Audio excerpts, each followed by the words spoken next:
नमस्कार, बहुत स्वागत है आपका अपना उत्तराखंड देख रहे हैं आप। मैं हूं आपके साथ शीनम शर्मा। पहली खबर देहरादून से, जहां पर आज धामी कैबिनेट की महत्वपूर्ण मीटिंग होगी। दोपहर 1 बजे सचिवालय में बैठक होगी, जिसमें निकाय एक्ट में संशोधन, राजस्व, शिक्षा समेत कई विभागों के प्रस्ताव आ सकते हैं। लोकसभा चुनाव के बाद धामी कैबिनेट की ये पहली बैठक है। निकाय एक्ट में संशोधन का प्रस्ताव रखा जा सकता है। इसके अलावा राजस्व और शिक्षा विभाग के भी प्रस्ताव रखे जा सकते हैं।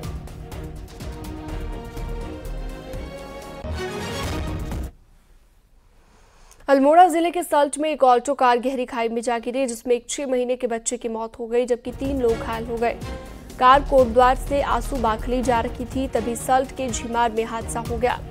कार में एक ही परिवार के लोग सवार थे। घायलों को देर रात रामनगर अस्पताल में भर्ती कराया गया, जहां पर इन्हें हायर सेंटर रेफर कर दिया गया है।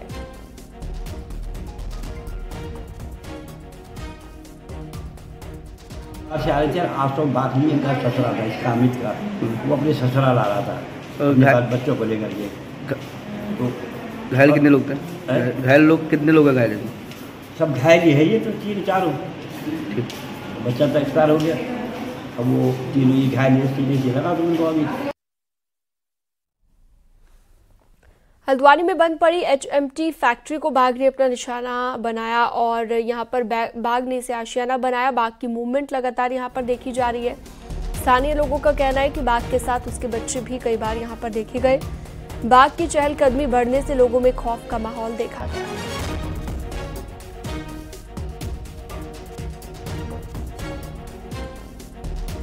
से जाते हुए बाघ, जिसको टाइगर बोलते हैं, बाघ या रोड क्रॉस किया उसने। हमारी गाड़ी से लगभग 10 मीटर आगे से क्रॉस किया उसने। और यहाँ से ये बोगनवेली का पेड़ है, यहाँ से नीचे को पानी पीने के लिए गया शायद से वो। उत्तराखंड में तेज बारिश का अलर्ट जारी किया गया है। 24 से 30 जून तक भारी बारिश का अलर्ट जारी किया गया। मौसम विज्ञान केंद्र ने जारी किया है। तेज हवाओं के साथ तेज बारिश की संभावना है। पहाड़ में कई जगहों पर बारिश हो रही है और जल्द ही मानसून की उत्तराखंड में एंट्री होने वाली है।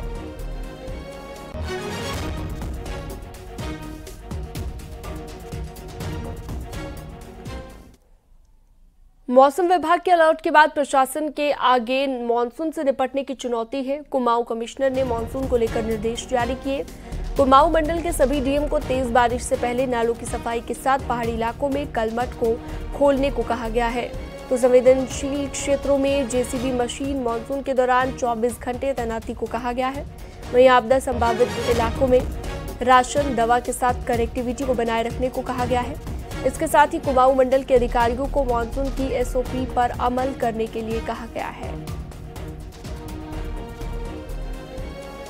शहरी क्षेत्रों में नाले खुले रहें, बाकी जो ग्रामीण क्षेत्रों में कलवर्ट्स हैं ये खुले रहें और नालियां साफ हो जाएं, क्योंकि सबसे बड़ा कारण यही बनती है सड़क के डैमेज का भी और सड़क बंद होने का भी।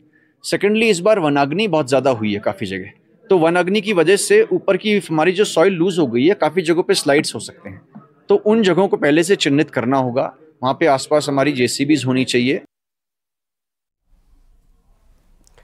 मॉनसून सीजन में चारधाम यात्रा रूट पर भारी दिक्कतें होती है। खासतौर पर स्लाइडिंग जोन मुसीबत का सबब बन जाते हैं।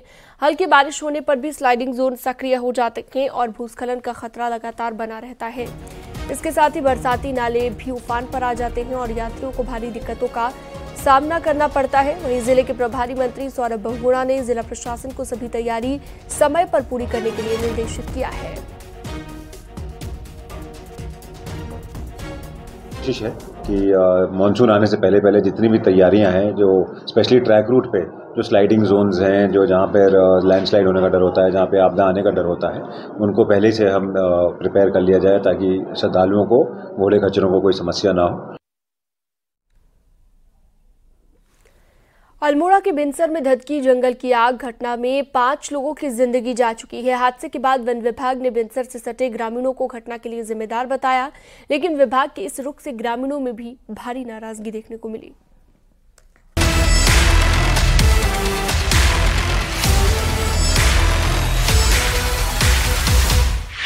बिनसर में धधकी आग ने 5 लोगों को मौत की नींद सुला दिया है, जबकि 3 लोग अभी भी मौत से जूझ रहे हैं।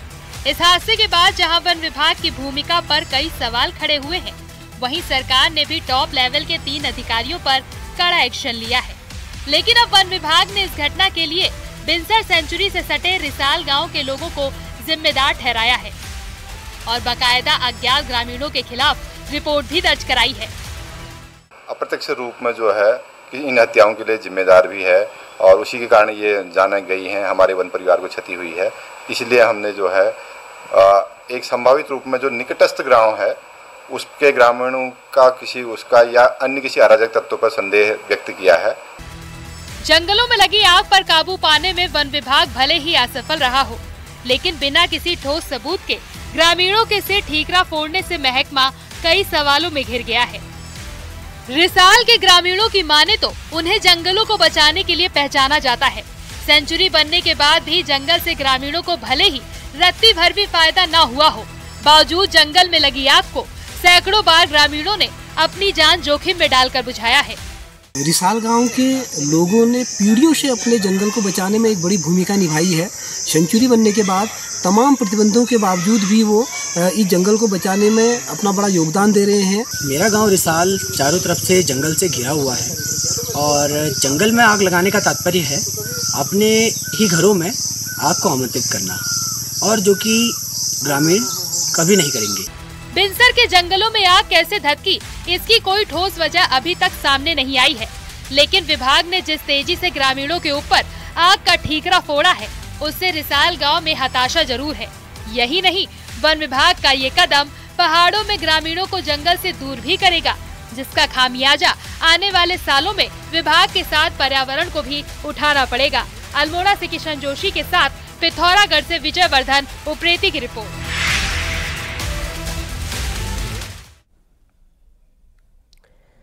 उत्तरकाशी में यमुनोत्री हाईवे पर राणा चट्टी के आगे मोटर पुल खस्ताहाल हो चुके हैं। हर दिन यात्रियों की गाड़ियां इसी पुल से गुजर रही हैं।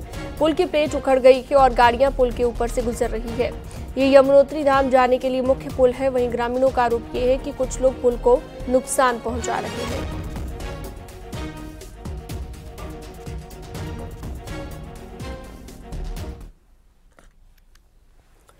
चमोली में गोपेश्वर के हल्दापानी इलाके में भूस्खलन का ट्रीटमेंट का काम हो रहा है। पिछले साल यहां पर भूधंसाव होने से कई घरों में दरारें आ गई है, जिसके बाद लोग खौफ में हैं। वहीं ट्रीटमेंट के काम होने से लोगों को राहत मिली है। उन्हें उम्मीद है कि काम पूरा होने के बाद भूस्खलन की समस्या का समाधान हो जाएगा।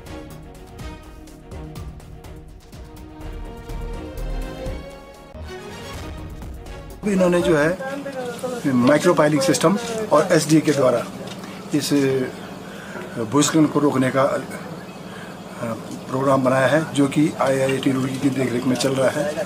तो अब हम उम्मीद कर रहे हैं कि ये लैंडस्लाइड रुक जाएगा।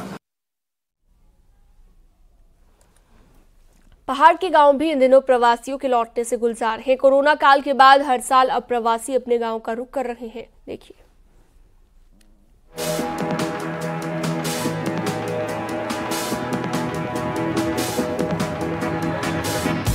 पहाड़ में इन दिनों रौनक बढ़ी हुई है। पूरे साल सुनसान और बंद रहने वाले घर आंगन में बच्चों के खेलने का शोर है। वहीं स्थानीय मंदिरों में प्रवासियों की भीड़ है। लोकल मार्केट भी इससे गुलजार है। दरअसल बच्चों की छुट्टियों में प्रवासी लोग पहाड़ आते हैं। आजकल हम पूजा पाठ के लिए गर्मियों की छुट्टियों में घर आए हैं। बहुत बढ़िया मौसम हो रहा है इधर का, और साल भर में एक ही बार आना होता है। इसी टाइम बच्चों की छुट्टियां भी रहती है और पूजा पाठ का टाइम भी रहता है। शहरों में पड़ रही प्रचंड गर्मी ने भी उत्तराखंड के प्रवासियों को गांव के घर आंगन के बारे में सोचने को मजबूर किया है। कुछ समय पहले तक जो लोग घर खेत बेचकर महानगरों का रुख कर चुके थे, अब वही लोग पहाड़ में अपने घर आंगन को संवार रहे हैं। कह रहा हूँ, मैंने भी वहाँ छोड़ के अपने घर में दोबारा बना रहा हूँ। मैं कह रहा हूँ जो बाहर गए हुए हैं गांव छोड़ के, वो गांव आ जाए। यहाँ बहुत राहत है, हरियाली है, ठंडा ठंडा मौसम है, जैसे कि हर तीसरे दूसरे दिन बारिश हो जा रही है। लोगों के लिए भी सबक है। जो लोग पूरी तरह से यहाँ बंजर छोड़ गए थे अपने मकानों को, तो वो इस समय पछता रहे हैं कि काश यदि हमने थोड़ा सा उनको मेंटेन किया होता तो कम से कम गर्मी के दिनों में तो हम यहाँ पहाड़ आते। कोरोना के बाद से पहाड़ों में एक ट्रेंड तेजी से बदला है और प्रवासियों की घर वापसी हो रही है। दशकों से अपने पहाड़ों से दूर रहने वाले भी अब हर साल घर लौट रहे हैं। न्यूज 18 के लिए बागेश्वर से सुष्मिता थापा की रिपोर्ट।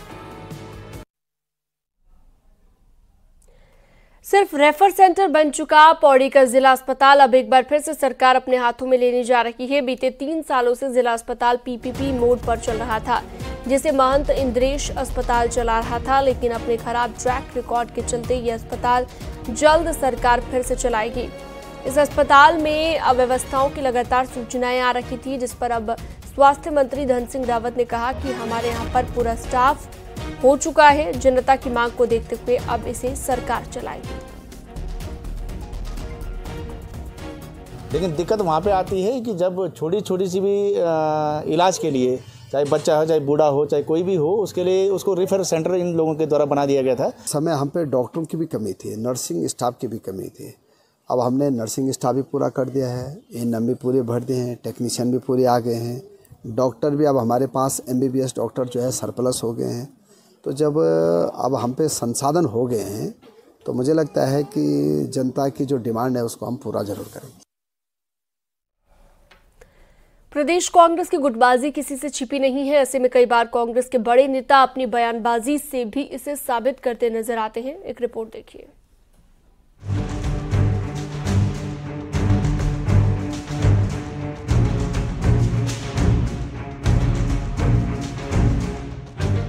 पूर्व सीएम हरीश रावत ने रामनगर में पहुंचकर गढ़वाल लोकसभा सीट हारने को शॉकिंग बताया।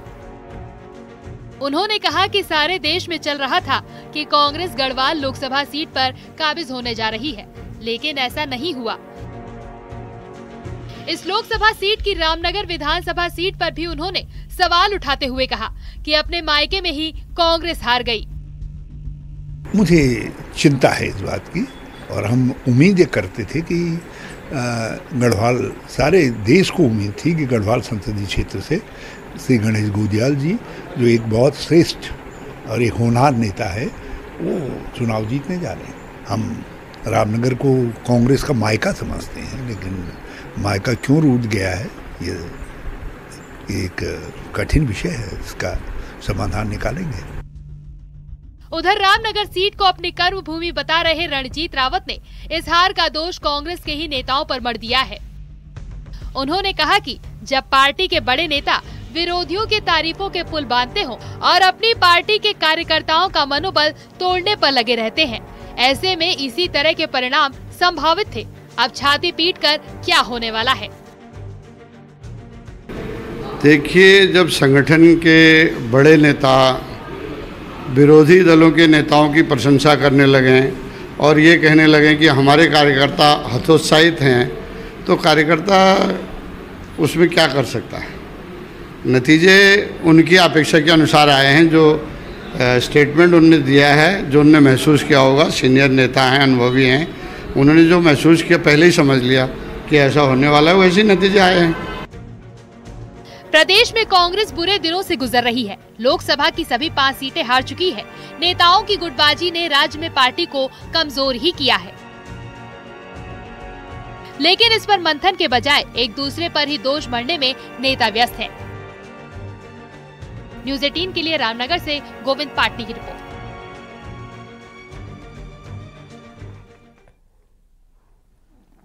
शुक्रवार को नामांकन के आखिरी दिन बद्रीनाथ विधानसभा चुनाव के लिए कांग्रेस के लखपत सिंह बुटोला ने अपना नामांकन किया। नामांकन के बाद उन्होंने दावा किया कि बद्रीनाथ में सभी विकास कार्य कांग्रेस के समय में हुए हैं और उपचुनाव यहां की जनता पर जबरन थोपा गया है, इसलिए जनता बीजेपी को जवाब देगी। ये कहना केवल और केवल अपने को बचाने के लिए, और मैं ये कहता हूँ व्यक्तिगत हित के लिए फैसला लिया गया उनका, और ये जबरदस्ती का चुनाव थोपा गया। मैं पुनः कह रहा हूँ कि जो उपचुनाव बद्रीनाथ के अंदर थोपा गया, मंगलौर के अंदर भी चुनाव हो रहा है, लेकिन आप जानते हैं मंगलौर की परिस्थितियां भिन्न है, यहाँ की परिस्थितियां भिन्न है, और जो यहाँ की परिस्थितियां बनाई गई हैं, यहाँ की जनता जरूर जवाब देगी। इस बार होने वाले बद्रीनाथ उपचुनाव से साल 1982 के संसदीय उपचुनाव की यादें एक बार फिर ताजा हो गई हैं। इन दोनों चुनाव का आपस में क्या कनेक्शन है, देखिए।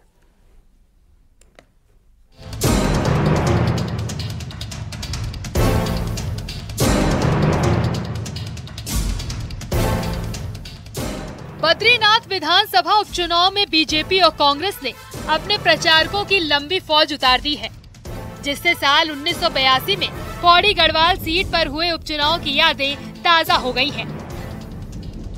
दरअसल तत्कालीन प्रधानमंत्री स्वर्गीय इंदिरा गांधी ने इसी चुनाव में प्रचारकों की फौज उतार दी थी। साल 1980 में गढ़वाल संसदीय सीट पर तत्कालीन उत्तर प्रदेश के मुख्यमंत्री हेमवती नंदन बहुगुणा चुनाव जीते थे और इंदिरा गांधी के साथ मतभेद होने की वजह से इस सीट पर हेमवती नंदन बहुगुणा ने इस्तीफा दे दिया था, जिसके बाद 1982 में उपचुनाव हुआ था, जिसमें इंदिरा गांधी ने पूरी कांग्रेस पार्टी की फौज मैदान में उतार दी और स्वयं प्रचार करने के लिए गढ़वाल क्षेत्र में विभिन्न जगहों पर पहुंची और कई योजनाओं की सौगात की घोषणा की थी। इंदिरा जी यहाँ कम से कम 11 बार आई है, जो प्रॉपर जोशीमठ में ओली में, और जो ये शिलान्यास हुआ है ओली जोशीमठ रोपवे का, उसका भी शिलान्यास उन्हीं के द्वारा किया गया है। और इंदिरा जी लास्ट अंतिम समय में 84 में 26 जून को यहाँ पर आई हुई थी। 1982 में हुए उपचुनाव में कांग्रेस ने चंद्रमोहन नेगी को उतारा था, जबकि हेमवती नंदन बहुगुणा मजदूर किसान पार्टी से चुनाव लड़े थे और अप्रत्याशित रूप से हेमवती नंदन बहुगुणा 25,000 वोटों से विजयी हुए थे। अब बद्रीनाथ विधानसभा सीट पर भी पहली बार उपचुनाव हो रहा है। ऐसे में बीजेपी ने इस बार केंद्र से लेकर राज्य की पूरी बीजेपी की फौज मैदान में उतारने का फैसला किया है। गढ़वाल क्षेत्र के सभी विधायक, राज्य मंत्री के साथ साथ कैबिनेट मंत्री और खुद सीएम धामी प्रचार की कमान संभालेंगे। भारतीय जनता पार्टी का पूरा संगठन चुनाव की दृष्टि से जीत को ही केंद्र में रखता है और हमने अपने जो बड़ी लोकसभा के जो हमारी 13 विधायक है उनको भी हमने शक्ति में बांटे। हमारे जो प्रवासी कार्यकर्ता जो लगी विधानसभा है, अपनी कड़ पे आ गए, धरानी विधानसभा है, वहाँ कार्यकर्ता बहुत प्रभावशाली कार्यकर्ता हमने सबके अंदर दिए। बद्रीनाथ विधानसभा चुनाव का परिणाम तो 23 जुलाई को पता चलेगा, लेकिन चुनावी रंग का माहौल जरूर अभी से दिलचस्प हो गया है। चमोली से न्यूज़ 18 के लिए नितिन सेमवाल की रिपोर्ट।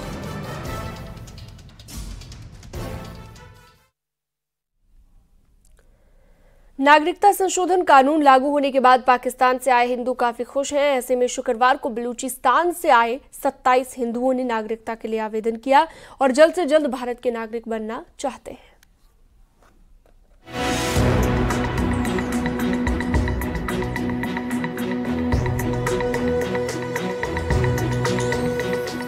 नागरिकता संशोधन कानून लागू होने के बाद पाकिस्तान और बांग्लादेश से आए हिंदुओं ने नागरिकता के लिए अप्लाई करना शुरू कर दिया है।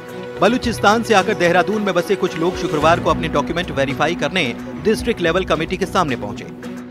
1990 के दशक में बलूचिस्तान से आए ये लोग नागरिकता मिलने की बात से खुश हैं। ये सभी लोग अब पाकिस्तान नहीं जाना चाहते। इनका कहना है कि भारत की नागरिकता मिलने से बड़ी राहत मिलेगी और तमाम दिक्कतें दूर होंगी। बहुत खुश हैं हम कि हमें सीए के माध्यम से नागरिकता मिली जा रही है और सभी को एक समान अधिकार मिलेंगे इससे, और बहुत ही अच्छा स्टेप है गवर्नमेंट का। ये बहुत अच्छा स्टेप है हमारे लिए, हमारे बच्चे हैं, सब कुछ बहुत अच्छा स्टेप है ये हमारे लिए। किस तरह की दिक्कतें आती थी अगर सिटीजनशिप नहीं थी? मतलब सिटीजनशिप न होने की वजह से जॉब वगैरह में दिक्कतें आती और कई प्रॉब्लम्स थी। अब यही रिक्वेस्ट है कि जल्दी से मिल जाए सिटीजनशिप तो ज्यादा अच्छा हो जाएगा हमारे लिए। बहुत बड़ा फैसला सर, बहुत खुश हैं हम, बहुत अच्छा लग रहा है कि हमें नेशनलिटी मिल रही है। बहुत डिस्ट्रिक्ट लेवल कमेटी का कहना है कि देहरादून में तीसरी मीटिंग है जिसमें 27 लोगों ने वेरिफिकेशन के लिए अप्लाई किया। जैसे जैसे आवेदन आते जाएंगे उसके अनुसार नागरिकता देने की कार्रवाई आगे बढ़ती जाएगी। ये लोग जो भी नागरिकता संशोधन अधिनियम के तहत यहाँ की नागरिकता ग्रहण करना चाहते हैं, अपने डॉक्यूमेंट्स इन्होंने अपलोड किए हैं, तो यही डॉक्यूमेंट चेक करने के लिए कमेटी गठित की गई है। जैसे जैसे लोगों की एप्लीकेशंस आती रहेंगी उसके अनुसार जो है हम शेड्यूल करते रहेंगे जितना संभव हो पाएगा। वहीं पाकिस्तान से आए हिंदुओं को नागरिकता दिलाने में मदद का काम सीमा जागरण मंच कर रहा है, जो आरएसएस की एक विंग है। वो लोगों को फॉर्म भरने से लेकर नागरिकता को लेकर हर तरह की जानकारी दे रहा है। बड़ा चैलेंज बना उन तक जानकारी पहुंचाना, सही जानकारी पहुंचाना। लोगों के बीच में भ्रांति थी, तो उस भ्रांति को दूर करने का काम सीमा जागरण मंच ने किया। नैनीताल, उधम सिंह नगर और देहरादून समेत उत्तर प्रदेश के कई भागों में आदरणीय कर्नल कोठियाल जी ने लोगों को जन जागरण किया। उस जन जागरण के बाद यूथ फाउंडेशन इसमें इन्वॉल्व हुआ और यूथ फाउंडेशन के तत्वाधान में वो सारे फॉर्म भरे गए, उन लोगों को समझाया गया, उनके फॉर्म अच्छे तरीके से भरे गए। केंद्र सरकार के द्वारा लागू किए गए नागरिकता संशोधन कानून के बाद पाकिस्तान से आए हिंदुओं के चेहरे खिल उठे। हालांकि वो सालों से तो भारत में ही रह रहे थे, लेकिन नागरिकता न होने के कारण कई तरह की सुविधाओं से वंचित थे। न्यूज़ 18 के लिए देहरादून से दीपांकर भट्ट की रिपोर्ट।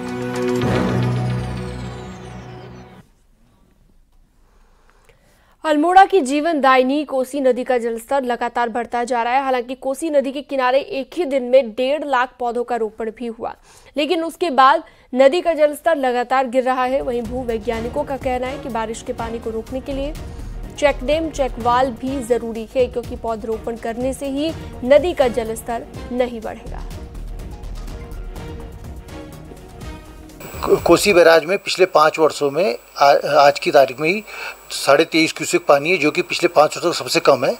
और ये प्री मानसून बारिश से न होने के कारण इस समय कोसी बैराज का जल जो हमारा डिस्चार्ज है वो एकदम कम हो गया है, 23.5 क्यूसेक है।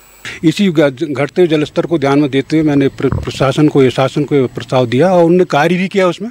और उस कार्य में उसमें बहुत सारे जो मैकेनिकल ट्रीटमेंट किए गए हैं, उसमें होल्स बनाए गए हैं, ट्रेंच बनाए गए हैं, पिरूल के चेक डैम बनाए गए हैं। उत्तरकाशी के बड़कोट में पीने के पानी की किल्लत को लेकर कई दिनों से लोगों का धरना जारी है। कल व्यापार मंडल और होटल एसोसिएशन ने इसका समर्थन किया है और बाजार और होटल को बंद रखा गया। तहसील परिसर में पेयजल पंपिंग योजना की वित्तीय स्वीकृति के लिए भी धरना जारी है।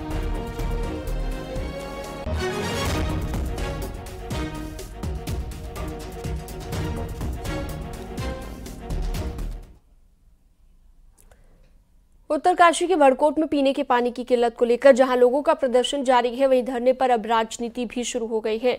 यमुनोत्री विधानसभा से निर्दलीय विधायक संजय डोभाल ने इसके लिए पूर्व नगरपालिका अध्यक्ष और भाजपा के पूर्व विधायक को जिम्मेदार बताया है।